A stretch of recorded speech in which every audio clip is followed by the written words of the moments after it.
Halo semuanya, selamat datang di channel ini. Di video kali ini gue akan membahas salah satu game indie berjudul Until Dawn yang jarang orang tahu tapi punya cerita yang lumayan dalam.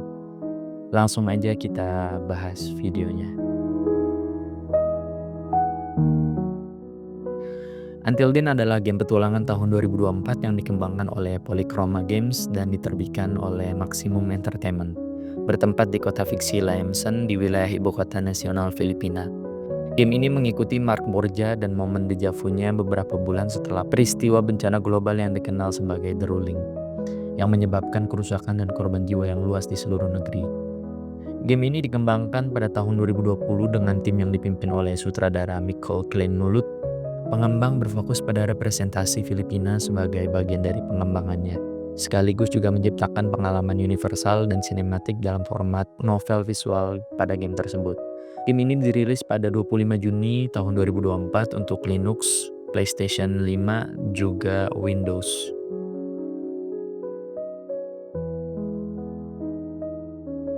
Until Dawn adalah game petualangan visual novel side-scrolling dengan art style pixel art, menggabungkan 2D dan juga 3D. Kita bermain sebagai karakter utama bernama Mark Borja, seorang siswa sekolah menengah yang tinggal sendiri di rumah keluarganya karena orang tuanya kerja di luar negeri. Walaupun cuma side scrolling, tapi kita juga dikasih interaksi dengan objek tertentu untuk memajukan cerita dalam permainan. Pada momen-momen tertentu dalam cerita di game, kita dapat berinteraksi dengan smartphone yang mencakup seperti kayak aplikasi pesan dan juga Facebook versi game tersebut, di mana pemain dapat memilih untuk menyukai atau membagikan postingan yang dibuat oleh karakter lain dalam cerita tersebut.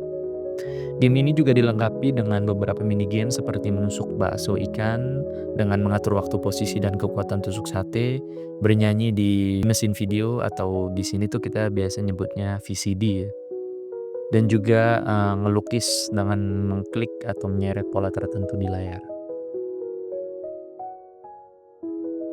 Audio di sini menurut gue spesial, terlebih ini game visual novel yang cukup heartwarming, jadi kita tuh disuguhkan audio yang enak, juga bikin ngantuk. Musiknya juga membimbing kita yang main buat lebih ngeresapin lagi di setiap dialog dan juga cerita pada game tersebut. Kelebihan Until Dawn menurut gue terletak pada kemampuannya membawa pesan yang begitu mendalam, menyentuh hati dengan tema-tema sederhana namun juga universal kayak kehidupan sehari-hari, keluarga, juga pertemanan. Game ini nggak berusaha menjadi sesuatu yang megah atau penuh berantem atau action, tapi justru menggali makna di balik momen-momen kecil yang sering terlupakan. Latar Filipina di sini menjadi sentuhan yang menguatkan gue dengan kedekatan ini. Suasana lingkungan tropis yang penuh warna, budaya asing yang begitu hangat, dan nilai-nilai keluarga yang akrab juga mencerminkan kehidupan di Indonesia atau wilayah Asia lainnya. Pemain seperti diajak pulang ke kampung halaman, menghirup udara nostalgia sambil menyusuri tempat-tempat yang dipenuhi oleh kenangan kayak sekolah, pasar malam, dan lain-lain. Walaupun art style-nya pixel art, tapi pemandangan di game ini menurut gue tuh kayak lukisan gitu, menggambarkan kesederhanaan dan keindahan keseharian.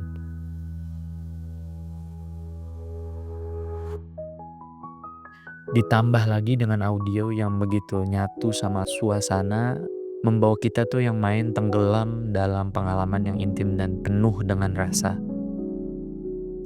Menurut gua Until Dawn lebih dari sekedar game. Until Dawn adalah refleksi, sebuah perjalanan emosional yang mengingatkan kita akan arti penting keluarga, persahabatan, dan waktu. Game ini gak cuma hanya dimainkan tapi juga dirasakan.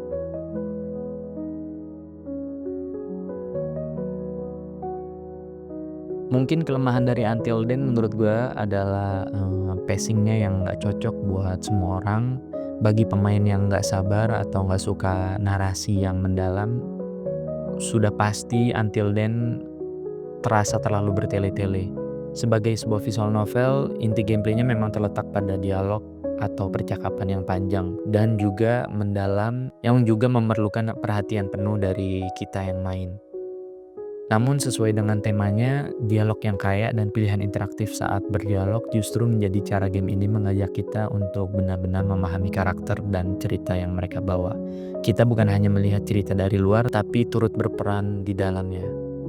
Until Then di sini menurut gue kayak sebuah film dengan alur yang awalnya membingungkan, penuh misteri dan teka-teki, tapi seiring berjalannya cerita, semuanya mulai terkuak dan momen klimaks di akhir memberikan pencerahan yang mengikat semua elemen bersama. Bedanya dengan film, di sini kita tuh bukan hanya sebagai penonton tapi juga pemain yang dikasih pilihan, interaksi yang terhubung dengan cerita secara emosional. Dan karena kita memainkannya sendiri, menurut gue rasa yang kita dapatkan menjadi lebih personal dan mendalam. Pada akhirnya game ini menguji kesabaran pemain, tapi untuk mereka yang bertahan, Until Then memberikan pengalaman yang tidak bisa dilupakan. Sebuah perjalanan yang membuat kita memahami kehidupan, hubungan, dan diri kita sendiri dengan cara yang unik dan juga penuh makna. Kesimpulan yang gue ambil pada game Until Then adalah pada akhirnya tuh Until Then bukan hanya soal kembali ke masa lalu. Ini adalah tentang bagaimana kita melihat dan merasakan apa yang telah terjadi. Dan bagaimana kita bisa menerima kenyataan bahwa kita tidak bisa mengubahnya. Namun kita masih bisa belajar darinya. Setiap kenangan yang kita simpan, baik itu indah maupun pahit, membuat siapa kita pada saat ini. Mungkin kita nggak akan pernah benar-benar siap untuk berpisah dengan masa lalu, tapi kita bisa menerima bahwa kenangan itu selalu ada untuk mengingatkan kita tentang siapa kita. Dan mungkin hanya dengan mengenanglah kita bisa terus maju. Jadi bagaimana menurut kalian? Apa yang kalian pelajari dari kenangan yang hilang? Komen di bawah bagi kalian yang udah mainkan game Until Then.